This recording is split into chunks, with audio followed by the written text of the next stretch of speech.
हमारी यात्रा काफी दिलचस्प चल रही थी। मुझे ऐसा लगने लगा था कि ये यात्रा हर एक मिनट लाइफ के एक्चुअल फेस को दिखाने में मदद कर रही थी। अक्सर हम जो दुनिया देखते हैं उसके अलग अलग चेहरे होते हैं, बस हमें वही चेहरा देखने को मिलता है जैसा हम देखना चाहते हैं। जैसा कि शर्मा साहब ने अपनी दुनिया को सिर्फ परेशानियों से घिरा ही देखा था। वो अपनी चिंताओं में इतना डूबे हुए थे कि उन्होंने उसका समाधान ढूंढना बंद कर दिया था। इसकी चिंताएं भी पाल ली थी। मुझे तो बिल्कुल क्लियर हो गया था कि ये यात्रा मुझे काफी कुछ सिखाने वाली है। बौद्धिस्ट मंक टोसिन के साथ आगे बढ़ा। हम हर चीज को लेकर आपस में बातें करते जा रहे थे कि तभी रास्ते में हम एक घर के पास से गुजरे जहाँ एक आदमी अपने बेटे को हद से ज्यादा डांट रहा था। किसी काम का नहीं है तू, एक काम ढंग से नहीं होता तुझसे, ना तेरा मन पढ़ाई में लगता है और ना ही दिए हुए कामों में। आगे क्या करेगा तू? मैं बूढ़ा हो चला हूँ, घर की जिम्मेदारियां भी तो तुझे ही संभालना है। हे भगवान, मैं क्या करूँ इसका?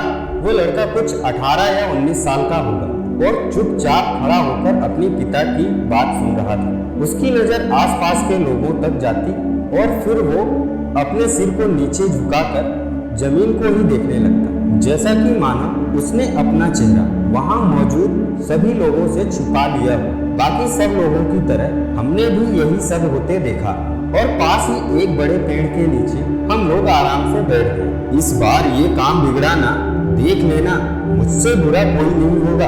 रात दिन ना जाने किन ख्यालों में खोया रहता है, आलसी कहीं का। वैसे तो वो आदमी अपने बेटे को चिल्लाए जा रहा था, लेकिन मंक टोसिन को देखकर अपने हाथ जोड़े हुए जल्दी से उनके पास आकर बैठ गए।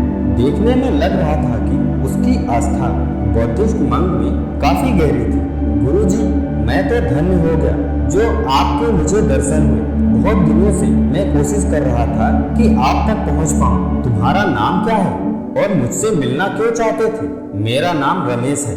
दरअसल मैं अपने बेटे को लेकर एक पूजा करवाना चाहता था। इसका किसी काम में मन ही नहीं लगता।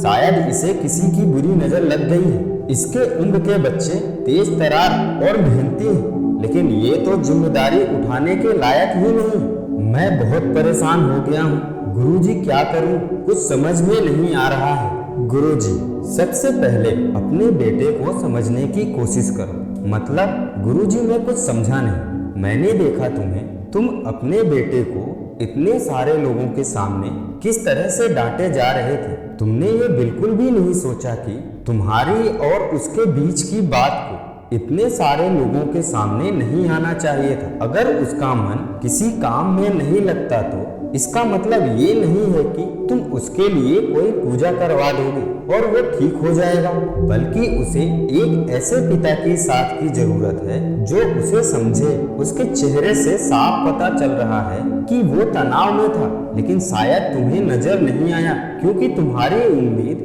उससे कुछ ज्यादा ही लगी हुई है। तभी रमेश ने कहा, तनाव के लिए उसकी उम्र ही क्या है? अभी तो उसके सामने पूरी जिंदगी पड़ी है। तनाव का उम्र से कोई लेना देना नहीं है। ये तो किसी दीमक की तरह किसी के भी दिमाग को अपने चपेट में ला सकता है। तुम्हारा बेटा भी शायद तनाव में रहने के कारण अपने कामों को ठीक से नहीं कर पा रहा।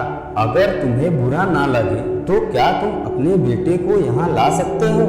इस रमेश ने अपने बेटे को बिना वक्त गवाए मंक टोसिन के पास ले आया। मेरी नजर उस लड़के पर पड़ी तो मुझे भी ऐसा महसूस हुआ क्योंकि उसका चेहरा पूरी तरह से मायूस था। गुरुजी ने उसे ध्यान से देखते हुए उससे बात करने की कोशिश की, लेकिन बात करते समय वो आंखें ही नहीं मिला पा रहा था और ना ही ठीक से बोल पा रहा था। इस पर गुरुजी ने उसे जाने के लिए कहा। उसके पिता को वहीं रुकने के लिए कहा।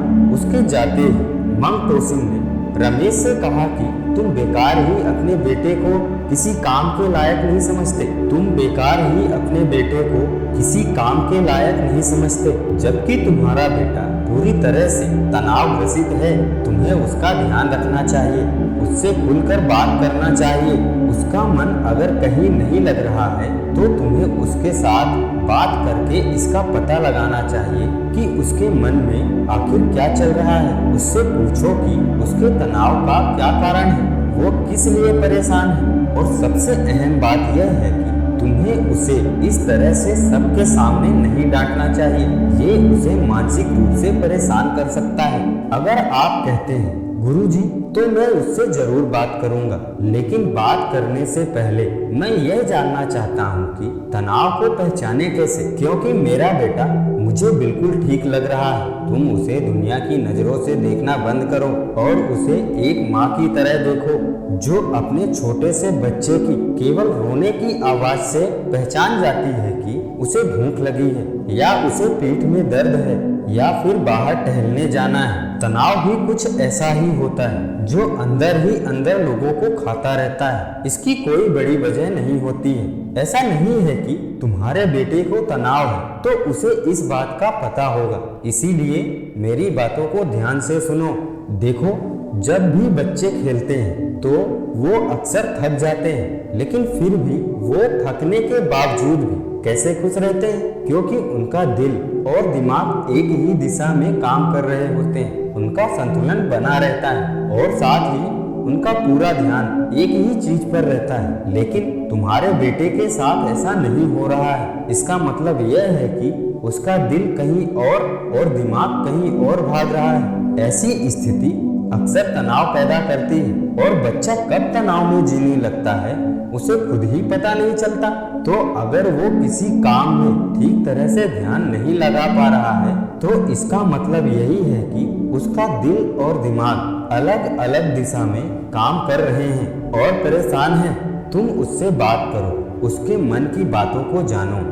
देखो, किसी भी चिंता या तनाव को सबसे पहले सिर्फ बात करके कम किया जा सकता है। जब तक तुम्हें पता नहीं चलेगा कि असली कारण क्या है, सामने वाले के मन में क्या चल रहा है और वो क्या बात तुमसे नहीं कह पा रहा है, तब तक तुम उसे ठीक तरह से उसे समझ नहीं पाओगे। जैसे कि किसी और बीमारी की दवा कुछ और दोगे तो क्या बीमारी ठीक हो जाएगी? नहीं ना, बल्कि सिर्फ बीमारी और वो दवा दोनों ही नुकसान पहुंचाएंगे। इसीलिए उससे बात करके तुम उसे आराम पहुंचा सकते हो।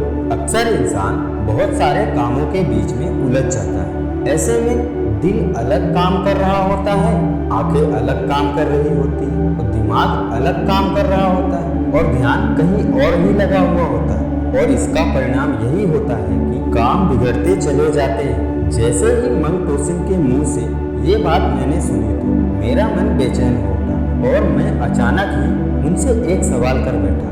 लेकिन आजकल तो लोग एक ही साथ चार काम करते हैं गुरुजी। ऐसे में एक ही काम पर पूरी तरह से ध्यान लगाना संभव नहीं है। तो इसका मतलब ये है कि सारे ही लोग तनाव में जी रहे हैं, लेकिन कुछ लोग तो बहुत ही सक्सेसफुल हो भी जाते हैं। उन्हें कैसे तनाव नहीं होता? वो इसलिए सफलता पाते हैं कि क्योंकि वो अपने एक ही समय में 4 काम करने की उस हुनर पर जीत हासिल कर चुके होते हैं। और एक साथ ही 4 बार काम करने पर अलग अलग काम करने का भी तरीका होता है। वो एक ही वक्त में जिस भी काम को करने में ध्यान लगाते हैं, अपना पूरा ध्यान उसी पर केंद्रित रखते हैं, ना कि उनका ध्यान भटका हुआ होता है। ध्यान लगाकर 4 काम करने पर भी आपको सफलता मिलती है। जब ध्यान भटका हुआ होता है तब आपके शरीर से आपके मन की दूरी बहुत ज्यादा बढ़ जाती है और ऐसे में तनाव पूरी तरह से मुमकिन है और इंसान लगभग बेसुध सा ही घूमता रहता है, जैसा कि तुम्हारे बेटे के साथ है। तो गुरुजी, क्या आप मुझे ये बता सकते हैं कि तनाव के क्या क्या कारण हो सकते हैं और उनसे आखिर कैसे बचा जाए? क्योंकि अगर यही हालात रही तो आजकल के बच्चे अपना भविष्य ठीक तरह से जी नहीं पाएंगे। अगले एपिसोड पार्ट 4 में जानेंगे कि तनाव के क्या क्या कारण हो सकते हैं और इनसे आखिर कैसे बचा जाए। तो वीडियो को देखना ना भूलें। अगर आपने इस वीडियो से कुछ सीखा समझा है तो वीडियो को लाइक और सब्सक्राइब जरूर करें और बेल आइकन की बटन को भी प्रेस करें ताकि हमारी वीडियो का नोटिफिकेशन आपको सबसे पहले मिले। हम आपसे अगले एपिसोड में मिलते हैं। तब तक के लिए अपना ख्याल रखिएगा। जय हिंद, वंदे मातरम।